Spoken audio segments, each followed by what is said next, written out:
First rice అయితే కడిగి పెట్టేసాను. పొటాటో కర్రీ కోసం పొటాటోస్ అలాగే ఎగ్స్ అయితే ఉడకబెట్టుకున్నాను. నైట్ తోమిన అంట్లు ఉంటే అవైతే సదిరేసుకున్నాను. తర్వాత పొటాటోస్ బాయిల్ అవుతే కర్రీ గూడా ప్రిపేర్ చేశాననమాట.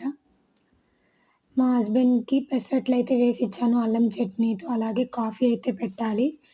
వేసిచ్చేసాను. అలాగే తర్వాత కాఫీ గూడా పెట్టేసాననమాట. లంచ్ బాక్స్ అయితే ప్యాక్ చేస్తున్నాను. Rice, potato curry, boiled egg అలాగే పెరుగు పెట్టేసి లంచ్ బాక్స్ అయితే ప్యాక్ చేశాను. ఇక మా హస్బెండ్ అయితే డ్యూటీకైతే వెళ్ళిపోయారనమాట. తర్వాత కౌంటర్ టాప్ అంతా క్లీన్ చేసుకొని అంట్లయితే కడిగేశాననమాట. ఈలోపు మా పిల్లలు గూడా లేచిపోయారు. బ్రష్ చేయించి, స్నానం చేయించి అదిగోండి ఇంక టిఫిన్ అయితే పెట్టాలి వాళ్ళకి దోస. తర్వాత లంచ్ బాక్స్ అయితే ప్యాక్ చేశాననమాట తనది. ఇంక ఈలోపు స్కూల్‌కి టైం అయిపోతే స్కూల్‌కైతే బయలుదేరారు. వర్షం పడుతుందనమాట. 3 డేస్ నుంచి కంటిన్యూగా